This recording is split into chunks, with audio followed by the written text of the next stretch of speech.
Hey, okay, welcome everybody. It's great to see everybody out. Thank you for coming. So I'm Martin Horak. I'm Associate Director of the Urban Center here, and we're so grateful that Nest has allowed us to bring in another distinguished speaker, and I'm really happy to have Jessica Trounstine with us. I just wanted to introduce her a little bit and then turn things over to her. So Professor Trounstine earned her PhD in poli-sci from the University of California, San Diego in 2004. She's now the Centennial Chair and Professor of Political Science at Vanderbilt University in Nashville. And before that, she was at University of California, Merced. She's the author of many, many books and articles. Many of you are familiar with Segregation by Design, Local Politics and Inequality in American Cities, which was published 7 years ago by Cambridge University Press and is a very well-known book in the field already. It won the best book in the field from the Urban Affairs Association, the J. David Greenstone Prize, and the best book on race, ethnicity, and urban politics from the American Political Science Association. She's also the award-winning the author of the award-winning book Political Monopolies in American Cities, and many, many articles and book chapters on a variety of subjects, including local representation, unequal provision of public goods, racial segregation and zoning, and she does a lot of deep historical work, which is really interesting and which she talked to some of our graduate students about this morning. And so I think without further ado, I'm going to turn things over to Jessica Trounstine. Please help me welcome her.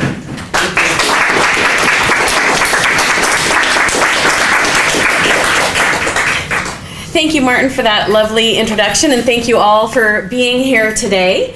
I am going to present several pieces of a new book project that I'm working on that is about political polarization in local politics. And in the book, I make an argument that political polarization is embedded in our geographies. And so the first piece of the book is looking at how that embeddedness occurs. And that's what I'm going to talk about today. So it's very related to the work that I did in Segregation by Design, but with some twists. So I'm going to get started.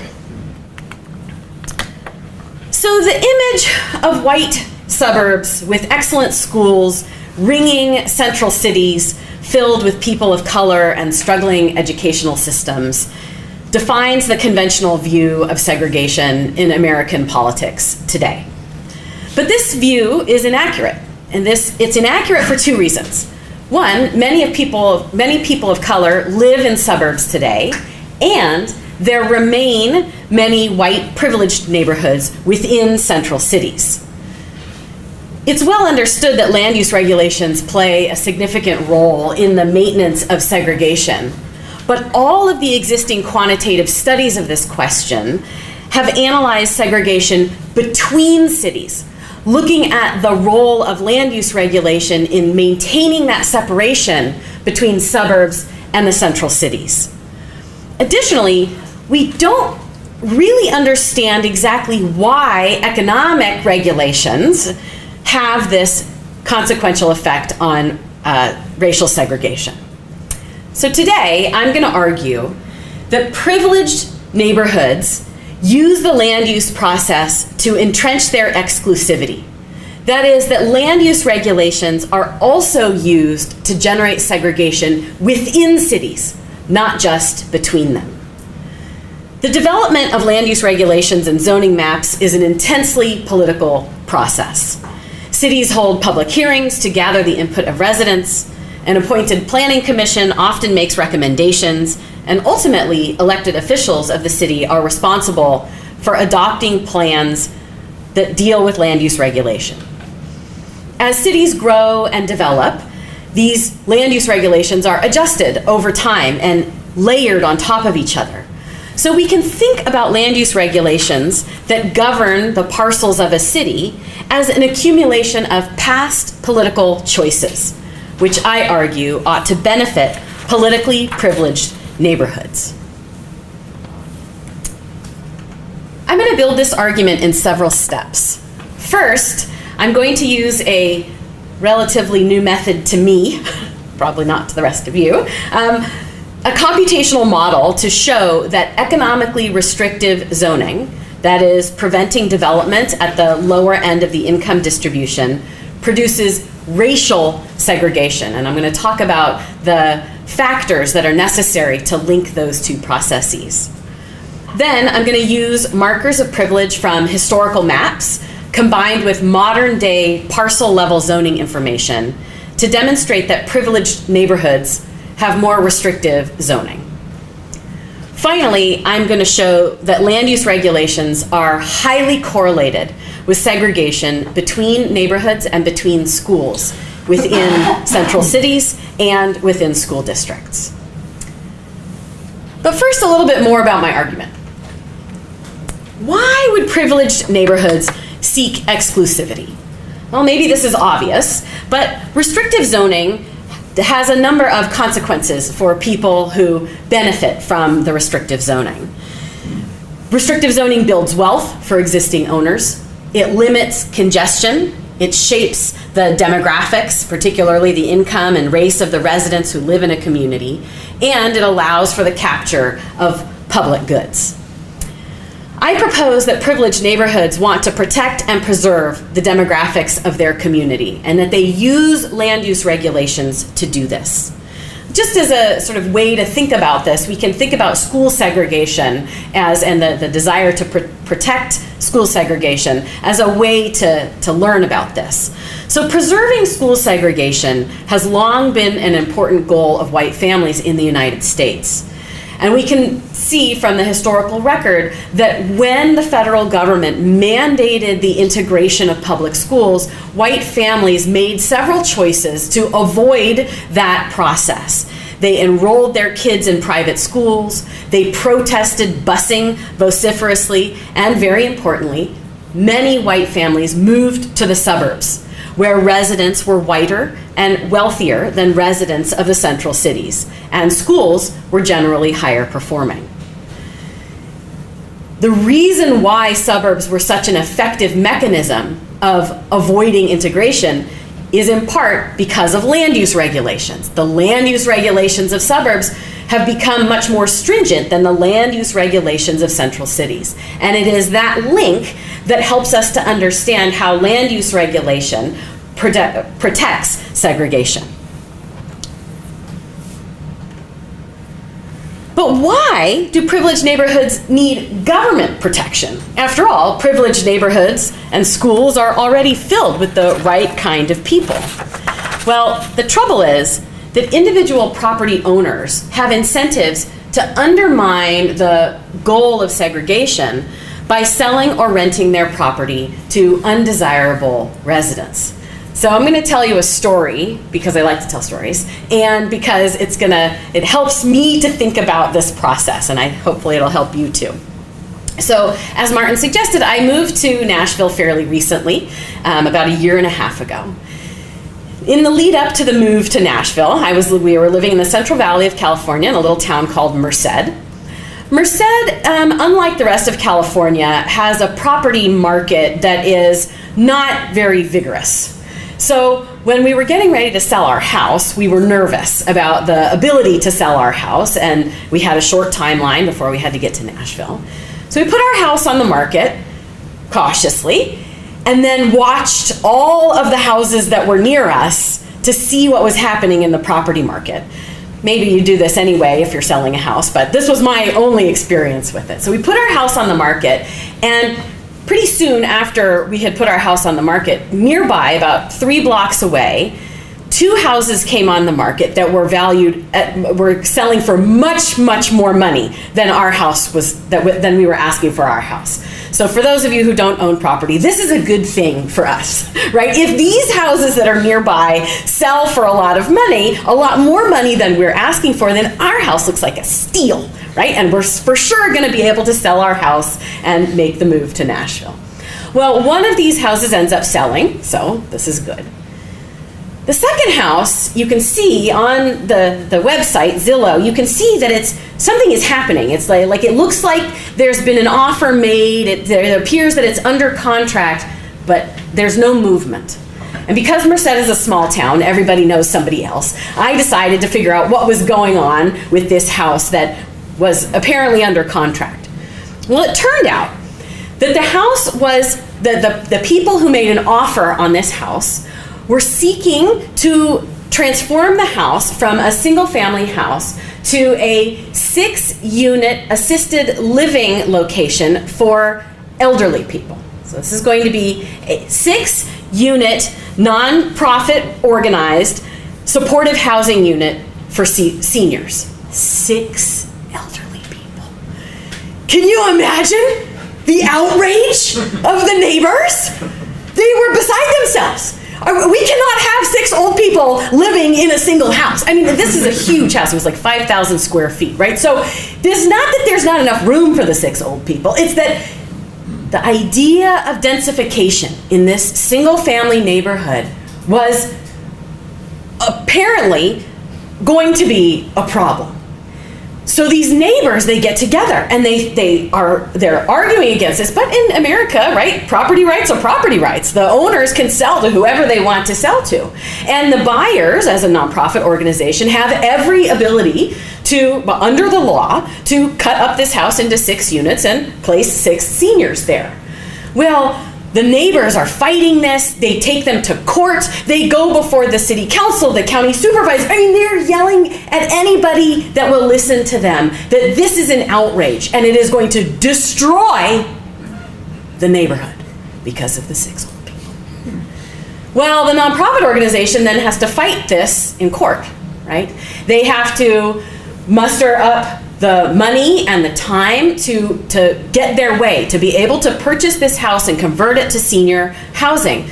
And ultimately, it was too much for them. They were a small nonprofit organization and they pulled out of the deal. So the neighbors had won, and these poor sellers were really, it was not good for them, right? They ended up having to drop the price of the house by like 2/3 from what they were at what they were asking for. Ultimately, they sold the house and it was fine. But the story is important because what the neighbors learned was without government regulation, property owners can do whatever they want with their property. So guess what their next step was? To go to the county supervisors and get a new zoning map drawn that prohibits the conversion of any single family home to multifamily property in this particular part of town. They're still working on it. We'll see if it happens. I'm paying attention from afar. The point is, privileged neighborhoods seek government protection because otherwise property owners can be willy-nilly selling their houses to old people who might densify your neighborhood. And this is the process that had occurred for many, many decades in the United States. This is essentially how cities transformed over time, was neighborhoods would become very valuable, and then small-scale developers or even homeowners would cut up their house into flats, divide it into apartment units, and then sell those smaller units to people, to numerous people, right? So the densification of American cities happened in many ways organically, and then it stopped. And it stopped in the middle of the 20th century because of government regulation. And that's where this story begins. It is in this way that government can promote and protect the collective goal of maintaining a certain type of neighborhood. There are, of course, many factors that affect property markets, that affect the way in which a city looks and is designed. But one of the most important factors is the land use regulation that governs parcels. Segregation of housing affordability is something that can be accomplished through land use regulations. What land use regulations do, generally, is they can disallow multifamily and high density development in favor of single family homes in certain neighborhoods or even in all neighborhoods. And this is what I'm going to refer to as restrictive zoning. So here's a bunch of maps of cities throughout the United States. And what the maps are showing you are the residential land use regulations where only single family homes are allowed versus multifamily homes. What I want you to notice is, first of all, there's a lot of pink in these maps. What that tells you is that most cities in the United States are zoned predominantly for single-family use. The second thing, except for New York, right? Which makes sense. The second thing I want you to notice is that these teal parcels, that's the multifamily parcels, are not randomly sprinkled throughout the city. They're clustered. Land use regulations cluster development types, and it is that that creates the pattern that is necessary for segregation. I contend that privileged residents are going to use their political power in the land use process to generate, protect, and entrench their exclusivity by maintaining low-density zoning in their neighborhoods. But we still need to know exactly how this works. So now I'm going to present you my computational model. And I want to just preface this by saying, please stop me if you have questions about this, because before I started making agent-based models, I had no idea what I was doing. So if anything is confusing, just please feel free to interrupt me. Little introduction first. So since 1924, cities have been prohibited from using racial zoning in the United States. That is, you cannot say that this part of town is reserved for white people and this part of town is reserved for people of color. You can't do that since 1924. Since 1949, cities have been unable to enforce private agreements called restrictive covenants that would guarantee that some neighborhoods are predominantly white and some neighborhoods are predominantly people of color. And since 1968, banks have been unable, or not supposed to be able, to refuse mortgages to people of color. That is, in other words, today it is illegal, technically, to reserve parts of town for whites only. And the government cannot legally protect property owners who discriminate, okay? So how then do governments create racial segregation? Well, I argue that they do this by generating differential housing costs in different neighborhoods. They make some neighborhoods really expensive and they make some neighborhoods cheaper. And it is that is the mechanism that they use. So I'm going to use an agent-based model to determine the conditions that are necessary for economic zoning to produce racial segregation. These are two different concepts, right? Economic zoning is not the same thing as racial zoning. So how does this work?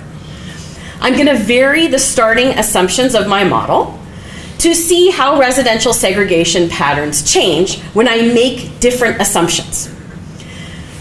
First, I'm going to replicate a famous model that was produced by Thomas Schelling. And in Thomas Schelling's model, he argues that very mild preferences for same-race neighbors can produce very extreme levels of segregation. So I'm going to show you that that's true, that I can replicate that. Then I'm going to add a sociological concept here, which is economic sociological concept, wealth stratification. What if some of the residents are richer than others? How can we see whether or not segregation is produced? Then I'm going to add what I'm going to call a racial redlining. I'm going to prevent residents of color from locating in certain neighborhoods in my model, and I'm going to see if segregation gets produced. And then finally, I'm going to introduce restrictive zoning, economic zoning to the model, and see whether or not segregation gets produced. So I'm going to layer these things one on top of each other to try to identify what is the mechanism that is making this link happen. In the agent-based model, and I'm going to show you a picture of it in a second, I have 9 neighborhoods. And in some of the versions, I'm going to reserve 2 of them. We're going to call 2 of them exclusive. I'm going to show you a model that has 2 types of residents, two racial groups of residents. I have a majority group. Those are going to be colored green, and a minority group, and they're going to be colored blue. And I'm also going to give my residents an income. And I'm going to change the shape of my residence. Some are going to be circles and some are going to be triangles depending on their income. And all of the parcels that are in this map have value. There's going to be land use that is land values that are associated with every parcel. what's going to happen when I press go in my model is that all of the residents are going to look around and see if they're happy with their neighborhood. And if they like it, then they're going to stay. And if they don't like it, they're going to try to move. Okay? So let me show you a picture of what the model looks like. The best part, I'm using a program called NetLogo, which is free and you should download it and play around with it. The best part of NetLogo is that when you open the NetLogo space, the residents of your space are all turtles. It's the best. And then you press go and all these little turtles start running around the space. So I'm trying to be serious, a serious scholar. So I changed them to more normal shapes here. You can make them goats and sheep, but no, I just have circles and triangles here. So what happens is I have set this parcel space, I have randomly allocated my green residents and my blue residents. You can see here that I have set the model so that 30% of my residents are going to be colored blue. I have a 30% minority model here. And you can also see down here that I can set the preferences of the residents. I can say, how many other blue residents do you want to be around and how many other green residents do you want to be around? So I've set it so that the preferences of each of my residents matches exactly the racial composition of the whole city. So everybody wants a neighborhood that is the same racial composition as the whole city. This is a very mild set of preferences, right? Just want my neighborhood to look like the whole city. I am going to allow my turtles, my residents, to move 500 times. This seems to produce some nice equilibria. Doesn't really matter why. But I let them move around the space 500 times, and then I'm going to stop them, and I'm going to measure the segregation that exists at the end of those 500 moves, okay? Okay, questions? No? All right. So here is in the first model, I'm going to replicate Schelling's finding, which is if we simply have very moderate preferences for same race neighbors, if every resident wants their neighborhood to look like the city as a whole, and I let all of my residents move 500 times and then I stop the model, what kind of segregation do we have? Well, we have a lot, right? So this is what I'm going to show you down here is the dissimilarity index, and I can explain what that is if you don't know. It's just a measure of segregation that is meaningless in the abstract, but important here in comparison. So I'm going to compare the dissimilarity index across my different models to show you how segregation changes. So here's my starting model. The starting model is a dissimilarity index of 0.17. And one of the things I want you to notice in this model is that my circles and triangles, so there's a lot of separation between the green areas and the blue areas, right? The blue areas are clustered and the green areas are clustered, but there is no separation by income. Every neighborhood has both circles and triangles. Okay? Circles are above the median income and triangles are below the median income. So there is integration by class and segregation by race in Schelling's model. And this, I think, replicates his finding pretty well. But Schelling's model is missing important aspects of the housing market. Importantly, Schelling didn't say anything about who could afford what and how costly it is to move. So the next version of my model, I am going to restrict residents to moving to parcels that they can afford. Right? So they all have an income, and the parcel value is determined endogenously in the model, which I have all the parcels have value, and the residents can only move to parcels that they can afford. As a proxy for the capitalization of municipal services in housing values, the parcel values increase when there are a cluster of wealthy residents around the parcel, and the parcel value decreases when there's a cluster of poorer residents around the parcel.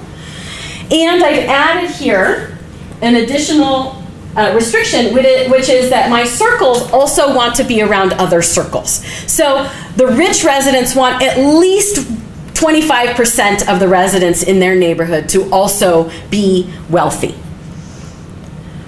What you can see here is that there's basically no segregation. right? The segregation pattern completely breaks down. That is variation in the cost of housing, variation in wealth does not produce racial segregation. Even though residents prefer same-race neighbors, even though race-based wealth inequality exists in this model, even though land values reflect the wealth of the residents and the wealthy seek to live among other wealthy residents. And, I should have said this at the beginning, residents are all trying to move to the highest value house that they can. Everybody turns in a circle and looks at the highest value that's closest to them and moves in that direction, okay? So everybody is seeking to get into the wealthy neighborhood, and yet there is no wealthy or white neighborhood that is created in this model. And you can see that where the dissimilarity index in this model is 0.07. It's much, much lower.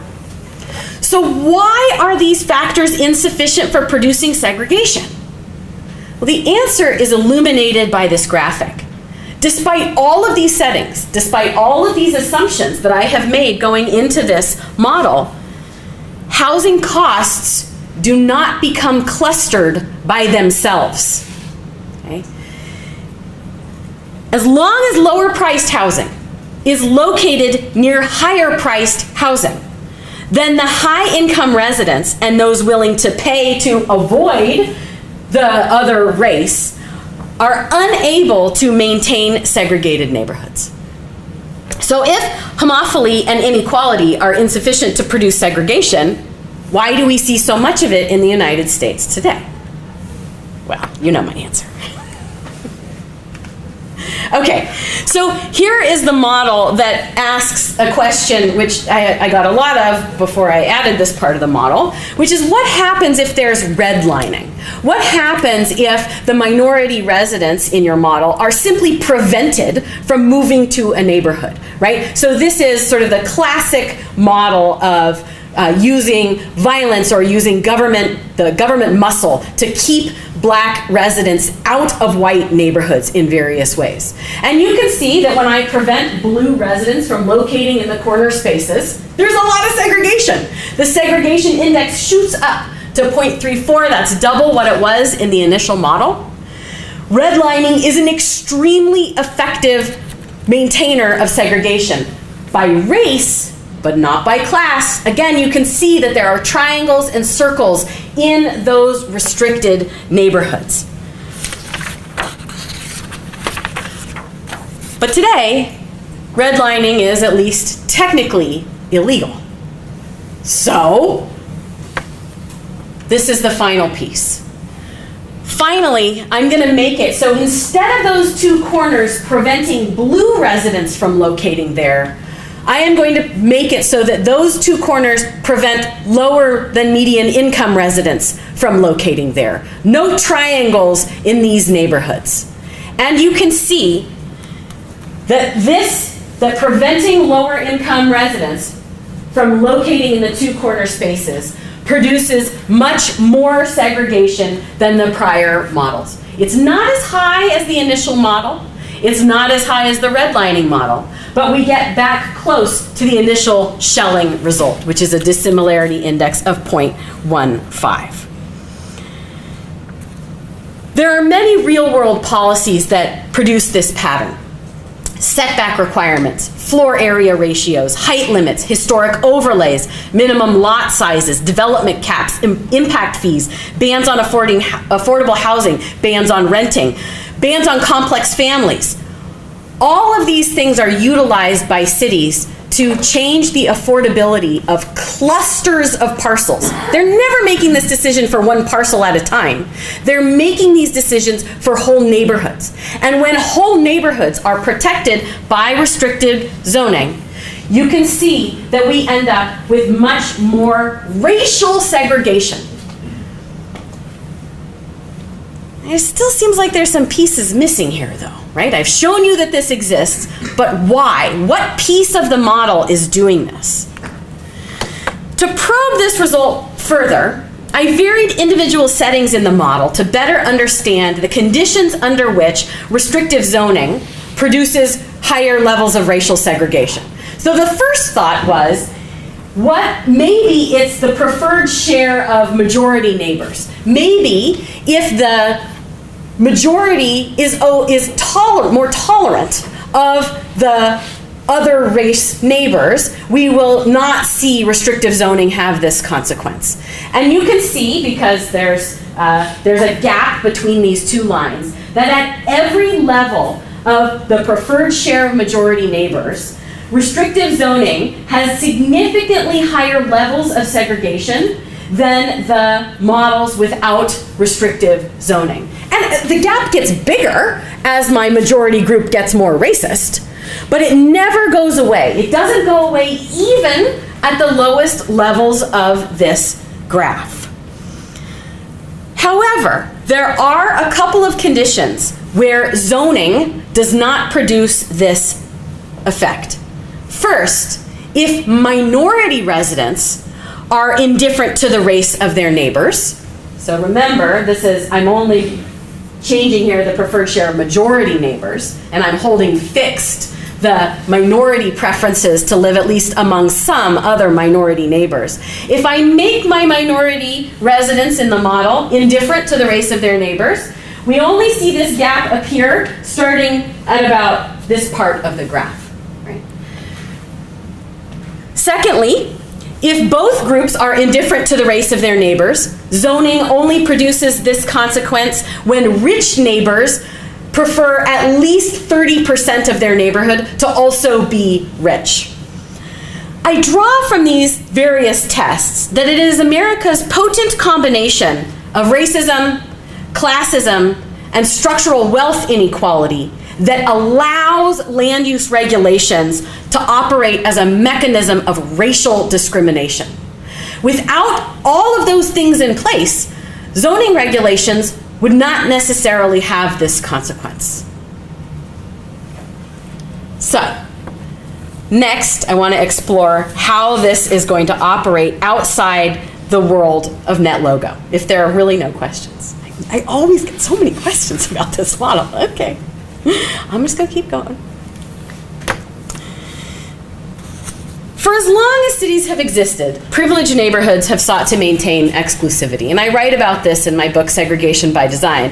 But as Zach pointed out earlier today to our conversation we were having, I actually don't investigate what's happening internally in cities in terms of their land use regulation. For many decades, privileged neighborhoods relied on private mechanisms to produce and maintain racial segregation.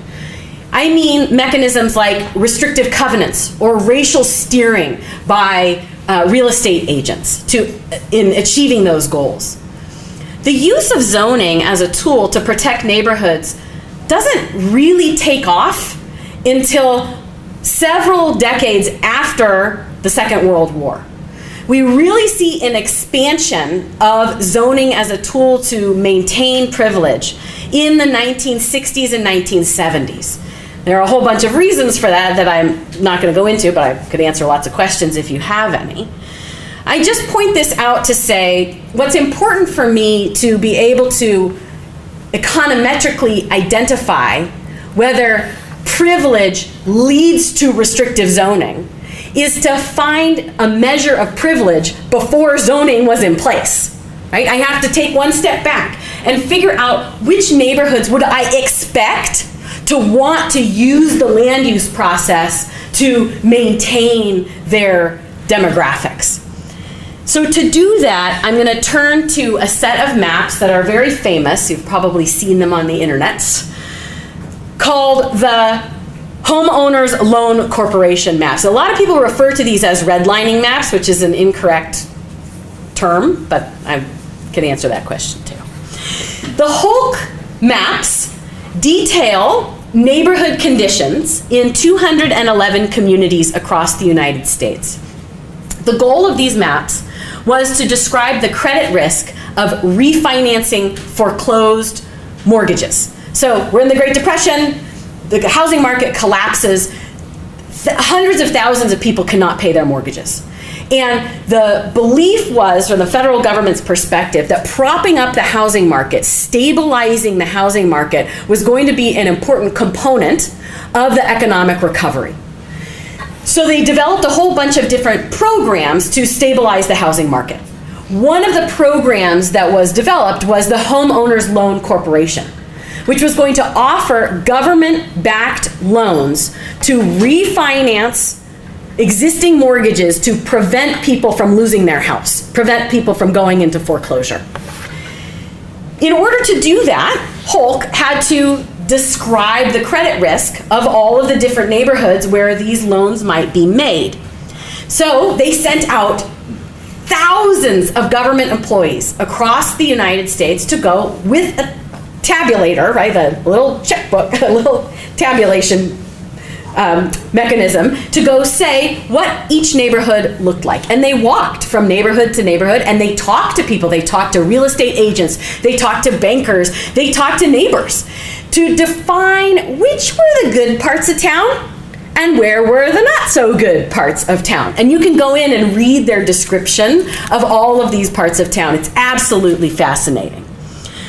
They rated the terrain, they rate the inhabitants, and they use a lot of what we would call today inappropriate language for defining the inhabitants of neighborhoods. They describe favorable and unfavorable influences, and ultimately they apply a rating for every neighborhood, and they define boundaries for those ratings. That's what you see on this map before you. And what you're looking at is a map of the main city of Oakland, and then the cities that surround Oakland that touch it. So we've got Oakland, Berkeley, Alameda, San Leandro, Piedmont, Emeryville, and Albany. And you can think about this as sort of an early representation of a metropolitan area. They become much better defined later on in our history. But this map is from the late 1930s, and they're all from the 1930s and early 1940s. And you can see that some of the neighborhoods are graded green. Green is given the best rating. Blue neighborhoods are called still desirable. Yellow neighborhoods are called definitely declining. And red neighborhoods are called hazardous, which is why people refer to these maps as redlining maps, right? So it's the red neighborhoods that are defined as hazardous. Importantly, though, these Holk maps did not actually limit lending by the federal government. In fact, most Holk loans were made in yellow and red neighborhoods. Why is that important for me? Because I'm looking at local processes. I care that what's happening on the ground is being driven by the local government rather than the federal government. Why were most loans given in yellow and red neighborhoods? Because those were the parcels, those were the places that were most at risk of foreclosure. Right? These are the people who have the least ability to weather the Great Depression. Additionally, scholars, not me, have shown that these ratings, although influenced by race, were not mostly guided by race. Importantly, in the Bay Area at this time, there are very few black residents. And so while there are places along the port that are graded as red, these are not clusters of black residences. Okay? These are places that the Holk raters thought were not great places to live. For various reasons. They're stinky, right? There's factories there, there's shipping, it's noisy, and lots of immigrants are living in these communities. Okay? What I'm going to use these maps to do is provide a measure, a historical measure of exclusivity. If there are certain neighborhoods that were exclusive in the 1930s and 40s, it's those places that I'm going to expect to lobby their city governments for the land use regulations that we see today, 70 years later, right? So here are my expectations. I contend that privileged residents are going to use their political power in the land use process to generate, protect, and entrench their exclusivity by maintaining low-density zoning in their neighborhoods. If this is right, if land use regulations protect privilege, we should find that neighborhoods that were rated more highly by Holk should work to defend their exclusivity through more stringent land use regulations today. I expect that housing type segregation in the zoning code will also be associated with race and class segregation between neighborhoods and between schools. There are several reasons why I could be wrong. One question we might ask is, where would we expect to see more restrictive zoning, right? If we didn't know anything about this, where would we expect cities to implement more restrictive zoning? Well, some scholars have argued that development interests will be prioritized in city policymaking. We talked about this at lunch today. If development interests are prioritized in city policymaking, we might expect that the green and blue neighborhoods are most likely to be upzoned, because those are the places that developers can actually make a lot of money. So that's one reason I could be wrong. If this is the case, we might see privileged neighborhoods with more development, more high density zoning. Other scholars have argued, this comes from the economics literature, that zoning is randomly determined. You can, I'm not going to say any more about that. There is an argument that exists that zoning is randomly determined. If that's the case, we should see no relationship at all between the historic privilege of a neighborhood and the zoning regulations today. I think the most powerful alternative explanation for me to contend with is that zoning simply overlays what already exists in the private market. That the people have developed some neighborhoods that are for single family homes and some neighborhoods that are, that have lots of apartments or high density housing, and that the cities just come along and stamp that, right? That the market, the property market determines the way that the city looks, and then the zoning code is just reflective of the underlying property market. In order to account for that explanation, I need to control for or account for the existing structures at the time the Hulk maps were created. Luckily for me, there are plenty of single-family neighborhoods that are zoned yellow and red in these maps. And they say things in the Hulk descriptions that are like, this part of town is filled with small single-family homes, mostly inhabited by Italians, so we're going to call that a yellow neighborhood. It's nearby a blue neighborhood, so there's a chance it could rise, but it's also nearby a red neighborhood, so they've got to be careful, it might decline. Right? So they describe all of these things, and like I said, luckily for me and for my econometric specification, there are single-family houses across all of these different kinds of neighborhoods. The second piece of this, though, is that I need zoning data, land use regulation data. Land use regulation data at the city level, but below the city level, is very hard to get. It's a lot easier now because we've digitized a lot of things, but when I started this, it was really hard to get. In 2021, I partnered with an organization called the Association of Bay Area Governments, where their acronym is ABAG, worst acronym ever, and the Metropolitan Transportation Commission to obtain parcel level zoning information for all the parcels in the Bay Area. So I did, they needed to create segregation maps in the Bay Area in order to comply with some new California state regulations, and I offered to create segregation maps for all of the cities in the Bay Area in exchange for these data. So that we created a partnership and it worked out very well. I created the maps, they gave me the data. So the data that I have is about 2.3 million parcels that cover the entire Bay Area. I have 3 variables that are usable for this analysis. For every parcel, I know whether or not that parcel, and if you don't know, I should have started with this. A parcel is just a unit of land that a house sits on, or that something sits on, a building sits on. You can have multiple parcels owned by the same person, but typically if you own a single family house, your house is on a parcel. And if you're in an apartment building, that apartment building is on a parcel that may have been consolidated at some point, but a parcel is just a unit, a geographic unit that determines where buildings go in a community. So I know whether every parcel is zoned residential or non-residential. This is not what exists on that parcel. This is what it is zoned for. That's important to me. It's important that I am not just measuring what exists or what has existed, but actually how the city government has determined what will exist in the future. I know whether every parcel, you know what, I'm going to grab a bottle of water.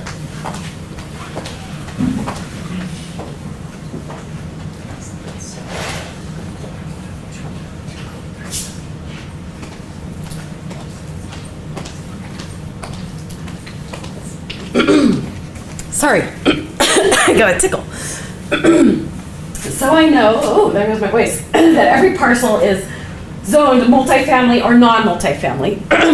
Multifamily just means more than a single family house. So a duplex, a triplex, an apartment building, those are all zoned multifamily.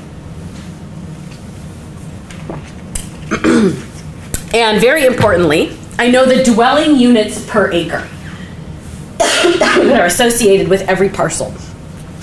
DUA is a measure of density that is allowable on a parcel. Most single-family zones in the United States have a DUA of 7 or 8.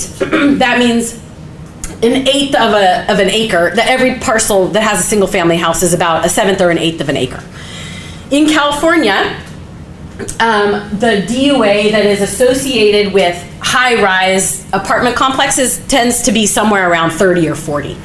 In order to be classified officially as a multifamily parcel, the DUA has to be at least 20.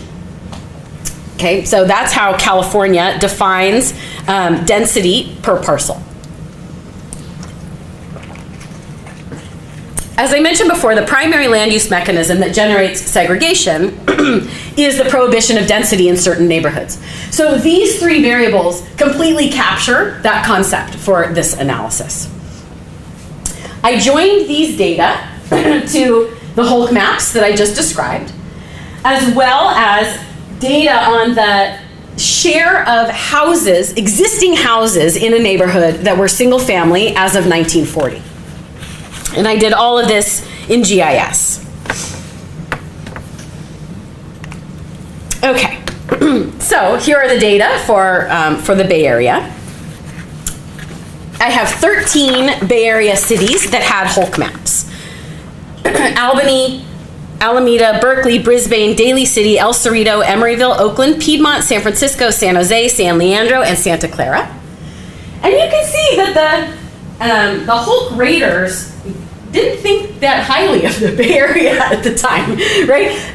Most of the neighborhoods are rated as hazardous or definitely declining. It's a very small share that are rated as best, and a decent quarter-ish that are rated as still desirable. But this was surprising to me given sort of my views of the Bay Area and my instinct about what the Bay Area looked like. But in the 1930s and 40s, apparently a lot of the Bay Area was seen as sort of middling, problematic.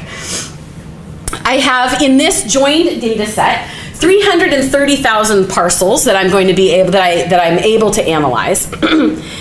And the Hulk classifications, I just want to sort of point out, correspond with school racial composition at the time. So one of my arguments is that these privileged neighborhoods are trying to protect the demographics of their community, and I could show you the demographics of the community too. They're very similar to the school demographics. So this is public school enrollment. It's actually not in 1940, it's in 1960, which is the earliest data that the census has public school enrollment. In the green neighborhoods, the schools are 91% white. Blue neighborhoods, they're 75% white. Yellow, 67% white. And red, they're 43% white. So that's the impetus that I'm arguing is the protection of that is the goal of this land use regulation. So, here are the results. You can see the neighborhoods that were rated higher by Hulk have different land use regulations in 2021. They are more likely to be zoned for residential use. I know these bars look really tall and there's not a lot of distinction between them. And that's because Hulk was only rating residential neighborhoods, right? So they're all mostly residential. But if anybody's gonna lose residential designation, it's gonna be those red neighborhoods. You can see that the green neighborhoods are much more likely today to be zoned for single family use. I'm going to skip over this middle section and also say that the red neighborhoods are also much more likely to have higher density, higher DUAs today compared to the other types of neighborhoods. I was able to encode older zoning maps for 10 of my 13 cities. The goal in this is to say, okay, if a zoning map changes, who gets to protect their neighborhood? And you can see here, so I coded these, so if a parcel went from single family to multifamily, it got a code of -1. If it stayed the same, it got a code of 0. And if a parcel went from multifamily to single family, it got a code of 1, okay? So you can see that when the zoning code is changing, it's green neighborhoods that are much more likely to gain exclusive single-family zoning, and red neighborhoods are being changed to multifamily designations. This is during a time period where the state of California is using lots of muscle to force cities throughout California to densify. What are they doing? They're funneling their density into these neighborhoods, right? So as these neighborhoods as the state of California becomes more aggressive about managing density, cities are having to make decisions. Who are they going to protect? They're going to protect the privileged neighborhoods, and they're going to allow the red neighborhoods to become multifamily. Another way to measure change is to analyze development going forward. So here I'm showing you the relationship between the Holk designation and permits that were pulled for new development between 2014 and 2019. And you can see that almost all the development is happening in the red neighborhoods. So going forward, we can expect this process to continue, right? That as neighborhoods become zoned more densely, they also are permitted more densely, and we're going to see more development in these red neighborhoods and less development in these green neighborhoods. So we can see that cities use restrictive zoning differently. It's not just cities versus suburbs, but neighborhoods within cities are zoned differentially, creating some neighborhoods with lower density and more single-family homes, and others with higher density and more multifamily homes. But nothing I've shown you so far gets at that point that I made at the very beginning, which is that in order to produce segregation, we need to see clustering of these zoning regulations. So that's the final thing I'm gonna show you is how do these zoning regulations cluster? Can we create a measure of zoning clustering, and can we correlate that with racial and class clustering as well? The answer is yes. So I just want to show you a few zoning maps from the Bay Area. They're a little hard to read on this big screen here, but this left picture is the town of Fairfax, which is a very privileged community in the Bay Area in Marin County. And you can't really see on this map, except I'll tell you, there are 3 zones that are zoned for multifamily use. It's this one right here. It's really tiny. And then there's one right there. And there's one more, there's another one right here. So there are 3 little tiny neighborhoods that are zoned for multifamily use in Fairfax. Well, unsurprisingly, Fairfax has very little multifamily housing, and in a sort of analysis of multifamily clustering, they have almost no segregation of clustering because they have almost no multifamily zoning, right? This town has extremely low level of housing type zoning segregation just because it doesn't have a lot of diversity in its zoning code.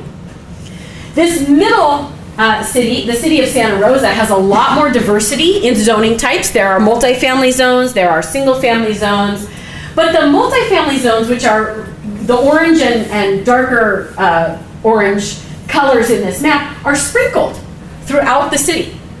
Santa Rosa does not have a lot of clustering of housing type segregation. Okay, the zoning code does not produce a lot of segregation. The bottom map is here, San Francisco, and you can see all of this is single family zoning, and all of this is multifamily zoning. San Francisco is in the top 10% of the distribution in terms of the segregation in its zoning code, okay?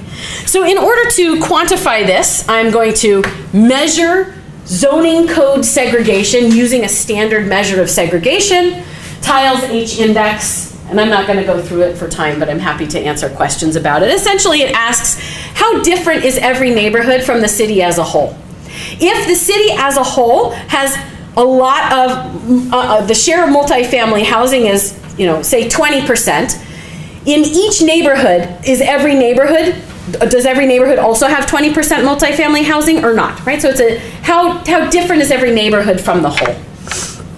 Higher levels of Tiles H refer to more segregation. The neighborhoods look very different from the whole distribution. My discussion of Fairfax should lead you to realize that there are a couple of reasons why cities can have low measures of segregation. One is that they just don't have any multifamily housing at all. They don't have any people of color, they don't have any poor people, right? So I want to be attentive to that in my econometric specification. Okay, this is the last little piece of data here, which is, what I'm going to do is I am going to analyze the relationship between multifamily zoning segregation and segregation of demographics, the segregation along class lines and the segregation along race lines. And what you can see is that multifamily zoning segregation is positively correlated with class and race segregation between neighborhoods. That is, the more cities place apartments apart from single-family zones, the more we are likely to see poor people live apart from rich people and white people live apart from people of color. The same thing is true in school segregation, but the numbers are much higher. You can see that multifamily zoning segregation has a very large and consequential correlation with class segregation between schools and racial segregation between schools. So the more a city, not a school board, the more a city clusters its zoning, the more we see kids separated across schools along race and class lines.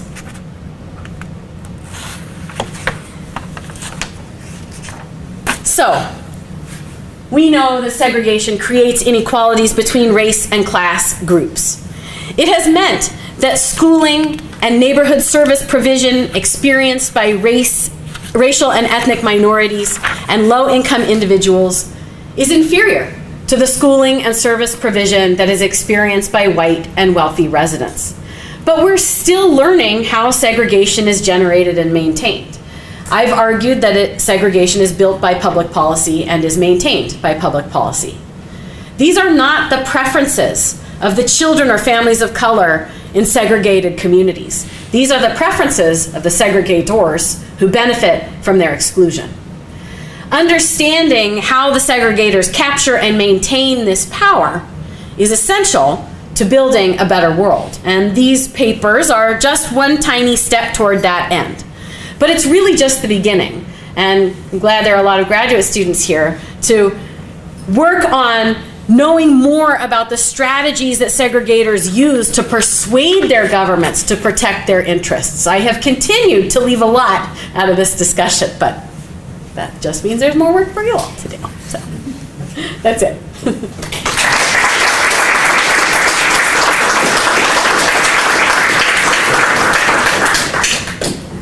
Thank you. You've put a lot on the table. I have, I know. So, and we have up to half an hour. So if there's lots of folks here, and you can just ask it. Yeah. Just because you want to just. I'll just field. Yeah. Yeah, sure. Go ahead, Zach.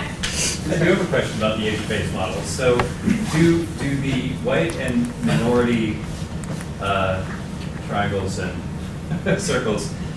Do they have the same income distribution? Or No. are you presuming that the minority people have Yes, I create, right. So the income distribution is hugely different.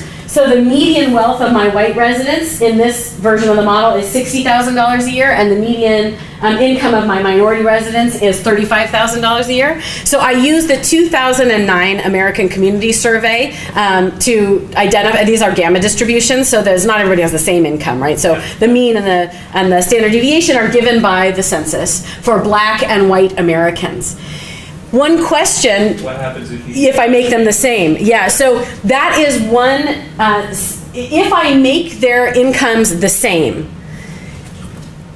but I maintain the other aspects of the model, zoning regulations do not have as nearly as big of an effect, but they do have an effect, right? So it's but it's the combination of the race-based wealth inequality along with the racial preferences that produces the outcome.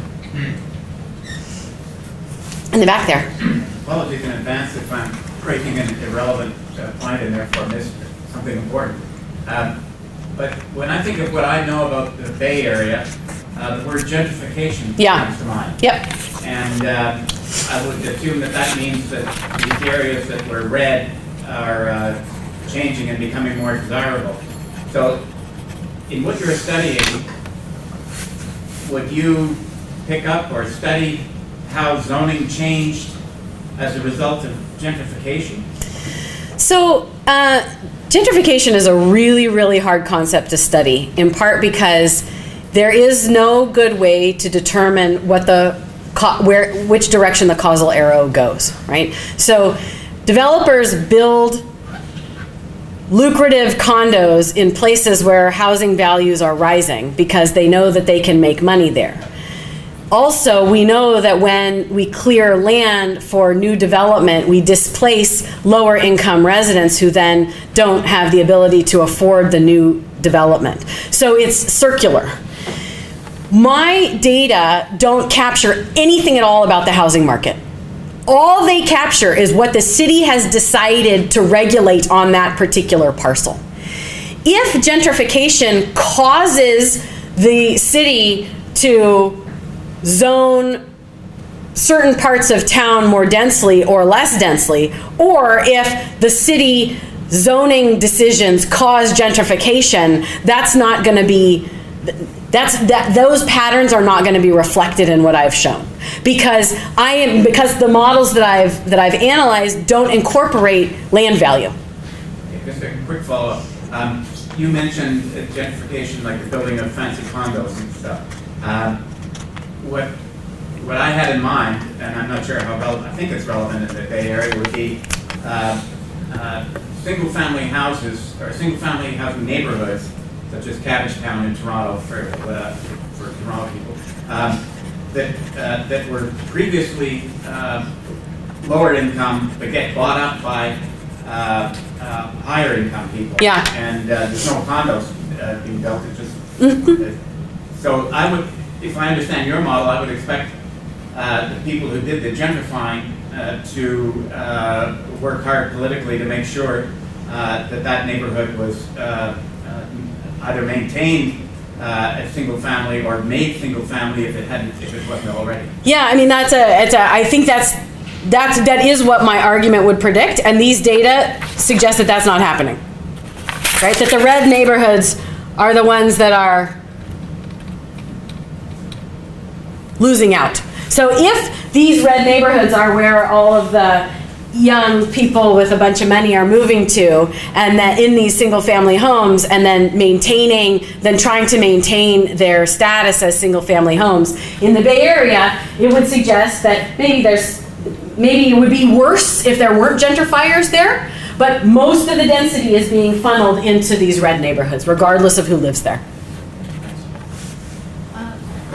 So you mentioned that the Hulk designations were predominantly yellow and red. Yeah. Doesn't that have impacts on all of the results? If all of the areas are predominantly yellow and red, then by necessity, most of the development is going to happen in those areas because they dominate.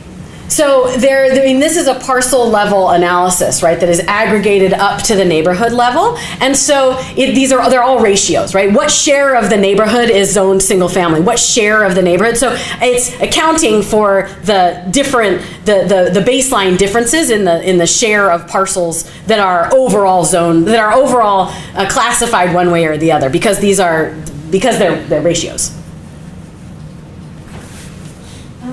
I also have a question about the age-based model. Can you talk a bit about how you came out with the preference settings? Like, these seem really mild for people to be like, I want it to reflect the demographics of the city.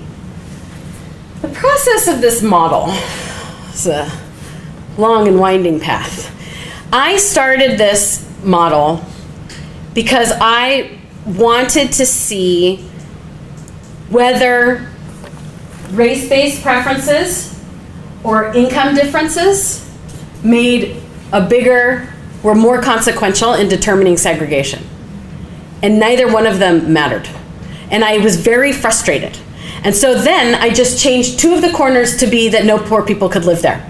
And then I got segregation. So the answer is that, like, there is, these are changeable, right? And they're sliders, which is why they're changeable. So even when I make these preferences very high, which is what this picture is showing you, even when I make it so that my neighbors, my majority residents want 100% of their neighbors to also be majority residents, restrictive zoning has this massive effect, right? You still don't get very much segregation, even if preferences are very strong. So I thought, as you did, that would be a driver, and it turns out it's not a driver.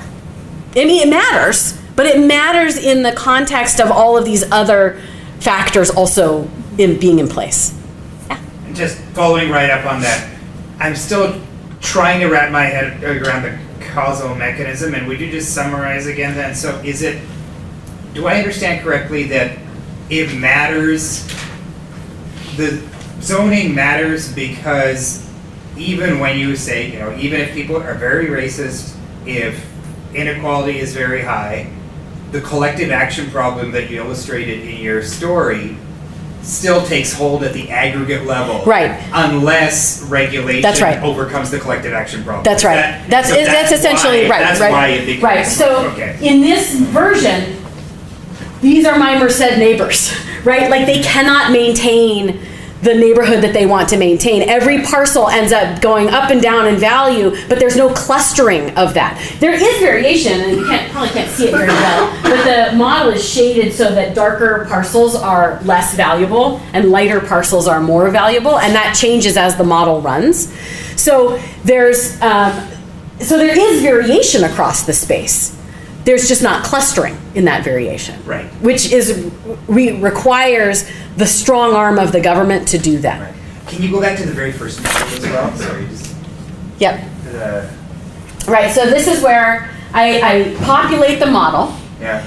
And I didn't explain this because it's detail that doesn't really matter. But I thought when I first started building this model, maybe if I make the suburbs, the neighborhoods that are closest to the suburbs, start with higher property values, that will kick off a segregation pattern, and it doesn't. So my starting model has these neighborhoods have higher median home values, and the rest of the space, the rest of the space is randomly populated with value. And the values are given by the 2009 ACS for median home values in metropolitan areas in the United States. How do the home values evolve in the simulation? So every home value goes, they're randomly populated and then and normally distributed. And as the residents move, property value increases when there is at least 6 wealthy residents in the vicinity of the parcel. The property value goes up by $100, and if there are 6 poor residents in the vicinity of the parcel drops value by $100. So over the course of the simulation, it's possible to get really big differences in property values. And there are some versions of the model I've tried doing things like, well, what if I make the downtown really poor or really rich and see if that works. And literally nothing I tried produces the kind of segregation that we see in the United States without creating either redlining or zoning regulation. So, yeah, can I ask another question too?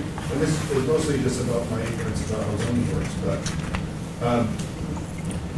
like when these zoning regulations come into existence. Yeah.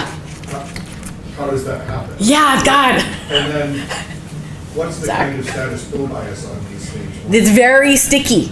Yes. So this is the project that I'm working on now, is trying to, so I got to this point in this project and figured out exactly as your sort of your insight here is that something happened a long time ago to stick all of this in place, right? And so the moment at which these maps get created seems very consequential.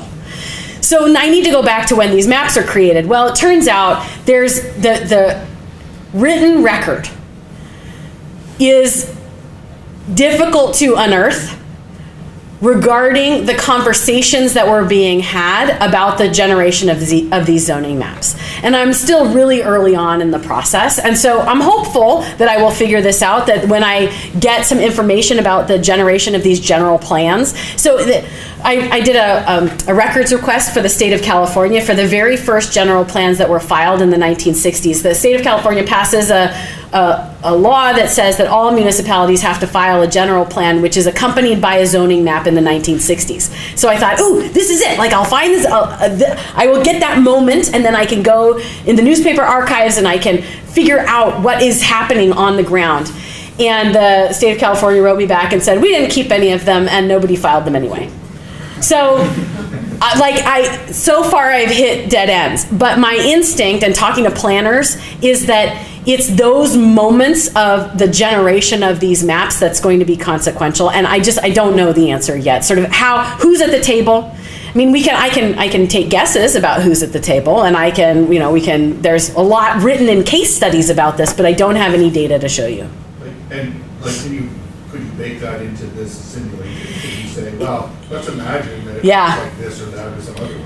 Well, one of the things that I have thought about doing, I'm so bad at this that I would like to say, yes, I could do that, but like actually writing this code is really hard for me. So one thing I thought I should do is have the model populate starting with the redlining map, because that's where the world started in the United States, right? So we had redlining in the 1930s, and then we layered regulation on top of that. My argument against doing this and learning how to do the code in this way is that of course this will produce more segregation, right? If we start with redlining and then add this on top of it, yeah, we're gonna have more segregation. But what if we don't? What if we imagine a world where redlining didn't exist? Does zoning produce this outcome? Yeah, it does. So, I mean, I think what would happen is those dissimilarity indices would shoot up, but I don't think I would learn a lot more about the process by spending the next 6 months learning how to do that coding, so. Zach? Yeah, I mean, I think in terms of the archival record, the norm in many places in the early years was to have citizen planning commissions, right, who were appointed. Yeah. And those entities had, they took minutes of their meetings and they published reports of their deliberations. I've seen things like that in the record. What's interesting is the later period when professional planning takes over, right, and it becomes a professionalized in-house activity rather than this sort of corporatist thing of local notables who sit on a commission, right, making decisions. Yeah, I went down this path. I decided to collect all the planning commission decisions in the Bay Area, and so I spent a lot of time watching planning commission videos and taking notes of all of the different decisions that they were making. I wish so I started there, and I ended up with somewhere around 500 planning commission decisions, and in 490 of them, the planning commission accepted the staff recommendation. And so then I thought, this is no good. I think that's like a modern era period. Right. It's the earlier period right. where you didn't have that professionalization. Right. So I have had lots of dead ends. It's the short version. Yeah. Yeah. Oh, so you just have zoning maps for the Bay Area, or do you have them for other places as well? I now, as of a month ago, have parcel level zoning information for the whole United States. Wow, okay. Any variation in the Bay Area in Of, terms of segregation? oh yeah, huge amounts of variation. I guess all else equal though? Like, is there any place where you can point to some effects of local policy making a difference? I mean, that's the argument right here. Well, I know, is it- but are there less segregated places where, I guess, they've enacted some policies to prevent this? There are, so that's what this final analysis is showing you, right? Is that there are some places that have more segregation in their zoning code and more race and class segregation. And there are other parts of other cities in the Bay Area. There are 108 cities total in the Bay Area and then 10 counties. And so counties also make land use decisions. But I'm analyzing here the 108 cities, and there are 132 school districts, which should tell you something. There's a lot of variation, right? So there's a distribution here in terms of how clustered the zoning maps are and how clustered the population is. And there are some cities that are more segregated than others. The places that have more multifamily housing, more spread out throughout the city, are less segregated. And the places that have more multifamily housing at all have more people of color and more poor people than places that have less of that. So Fairfax is a great example of, Fairfax is almost all white and extremely wealthy, right? The median housing value there is like 1.8 million or something for the city. And Santa Rosa has a lot of people below the poverty line that live there and a lot of people of color that live in Santa Rosa. And San Francisco is somewhere in between, but all the poor and people of color live in one part of town. So could it be the case that like cities that are more segregated, like between suburbs and like the inner city, have less like within city segregation? They do. Yeah, so I see in the longer version of this, in the paper version of this, I look at segregation at multiple levels. So segregation within cities versus segregation across cities. The problem is in the Bay Area, so segregation is an aggregate measure, right? So segregation says, how do the neighborhoods in a place differ from the whole city? So I only have one observation per city or one observation per school district. If I want to then measure the segregation between school districts or between cities, I need some higher level of aggregation. I can use counties, but there are only 10 counties. So then I'm looking at a regression of 10, right? So that's not good, which is why I have purchased the data for the whole United States, right? Because then I will be able to see whether or not segregation, your instinct that segregation within cities is related to segregation between cities is correct, and I can sort of anecdotally tell you that that's true, right? So Marin, where Fairfax is located, has much more segregation between cities than segregation within the cities. So the more people are able to use entire cities to create exclusivity, the less they have to do it within the city themselves, right? Because there's no diversity in the city. So yes, they're related. Yeah. This is really fascinating. It made me curious about New York. Why do you think it's so much different from the rest? Is it like zoning regulations? It's early, right? So New York City ends up developing massive density very, very early on. And as we were talking about a minute ago, land use regulations and the physical form of cities is actually really slow moving, right? And houses last a long time. And homeowners then get invested or residents get invested in the way that their community looks. And so it's actually hard, other than things like massive redevelopment programs, to to fundamentally remake big portions of the city at single moments in time. So it's sort of a creeping process. And New York City has had much more density for 100 years longer than any of these cities that we're looking at. So I think that's the reason, although I'm not a scholar of New York City at all. It's only what I've read. I don't have any data from New York City. Manhattan and Brooklyn were built up before the 1968 zoning code. Right. So Right. It was over.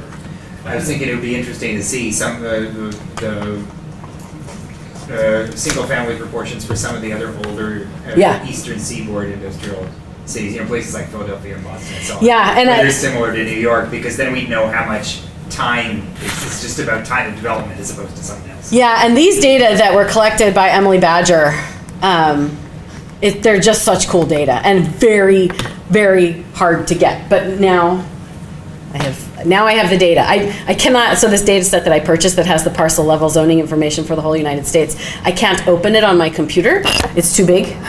And so I had to buy another hard drive, so that's coming in the mail. Yeah, it's a slow process.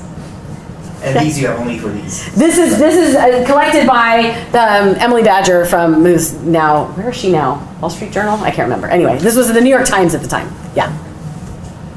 So I was thinking about scale and edge effects as you were going through your presentation and looking at your simulation. If I've understood it right, I think you've got 1 of the 9 neighborhoods that isn't on an edge. Is that, have I got that right? Just the center. Just the center? Just the center, Yeah. I was thinking about that, and it's interesting because I think it's fair to say that the tradition you're working in is very much driven by intermunicipal jurisdictional partitioning, and you're looking at the intramunicipal parcel and neighborhood type of analysis.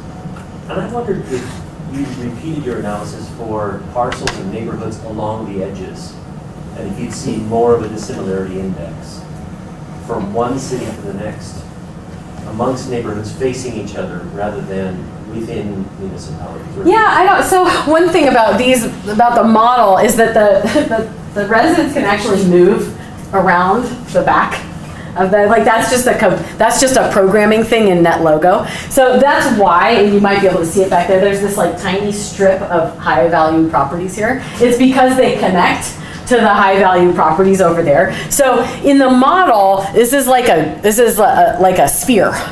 But in the real world, understanding how edges behave is very important. And one way to think about this is in these, so this green area here is its own city. This is a city called Piedmont, which was created by developers and was fully governed by restrictive covenants. And they advertised at the time, right, you will never see any people of color in Piedmont. Piedmont will remain white, and there's lots and lots of propaganda at the time.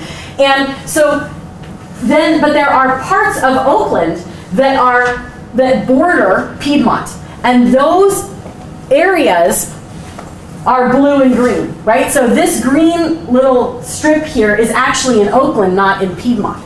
Getting at what you're talking about, which is that there are different patterns when your neighbors are wealthier or poorer, or have different abilities to zone and to regulate. So Piedmont is able to maintain exclusivity by zoning, only single family, huge parcels. So 1/3 of an acre at this time period, all parcels had to be 1/3 of an acre. And then they get smaller over time. But what that does is makes these neighborhoods that border Piedmont more valuable, right? Because their neighbors look like they're sitting on a country club. Right, so I don't have any analysis that only looks at the edges. That's the economists have done a lot of these border discontinuity analyses. It's not anything I've ever done. I was just curious. Yeah. It seems like that's the tradition you're working in, though, in terms of the differences amongst cities rather than within. Right. And I would think that you might actually find an even more powerful effect of the force of government and land use regulation across those boundaries. I get it. Yeah, that's what my first book was about. So yes, and there's a lot. No, there's a lot of work. There's a lot of work that demonstrates this. That zoning regulations are very powerful drivers of maintaining suburban exclusivity. And so my little contribution here, is to say that also works internally. But yes, exactly. You're exactly right that it's more powerful. Thank you. Yeah. Or as powerful. Yeah, it's more powerful because you don't have to fight, right? Piedmont doesn't have any poor voters to vote against that, right? So they can zone however they want. And Oakland has to contend. They have a fractious city council that has to decide how they're going to divide up the values of exclusivity.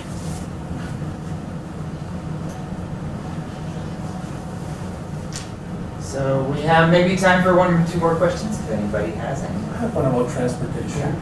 At the same time, the automobile dependence of the United States was being developed, right? Yeah. Do you think the way transportation networks were created kind of like intensified this process of segregation? Yes and no. So there's really good evidence that the development of the highway system both created this outward flow of people along the spokes of the highways, and then once they get out there, then these processes occur, right? So there are lots of things going on, and then within cities, the placement of highways and the placement of major thoroughfares is a mechanism that drives segregation in the early period, right? And we know that lots of sort of work written about redevelopment and these kinds of choices matter.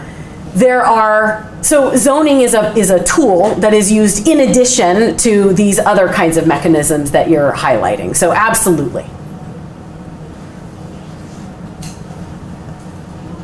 Thanks. This is really fascinating. It's totally not my area, but I've learned a lot, so thank you. I was just trying to mention two things that I think are really promising. So the concept of gentrification, I realize it would be challenging to study, but it would be fascinating if you could, with this new map, once you get all that data to actually run on your computer, to kind of look to see if you can pinpoint any areas that have changed over time, and then see if there may be times when you can get access to council records. Because I can imagine the debates that go on about zoning or around those times would be really fascinating, because it would be a mixed set of interests, right? That are pushing forward. And that would really, I think, be interesting to see where it's coming from. Is it top down or bottom up in terms of pushing forward with? One of the troubles is that there's no consensus in the literature on how to measure gentrification. In part because people have different ideas about what is included in gentrification. It has something to do with property values changing, but it also has something to do with demographics changing, and it has something to do with people being displaced. And so there is not, my read of the literature is that we as a community of social science scholars have not agreed on a measure that would tell us that a neighborhood has gentrified.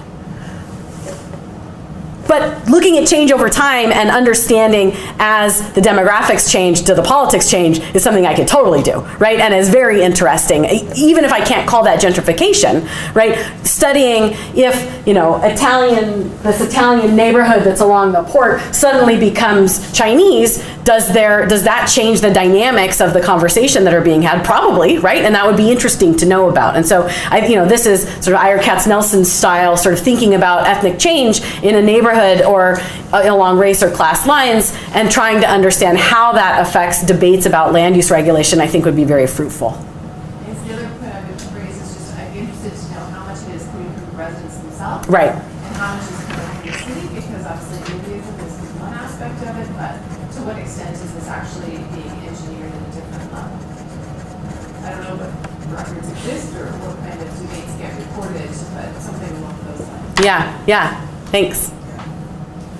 Okay, quick one. Okay, well, I can add. No, go ahead. So this is kind of more forward-looking, and I guess in the Canadian context, because many provinces, kind of under pressure from the federal government, are moving towards, just as of right, allowing more than one unit on properties that are zoned as single family. Yeah. So I guess, what do you think about the possible effects of the policy? Yeah, so the most famous example of that in the United States is that Minneapolis-St. Paul moved to by right quadplexes about a decade ago.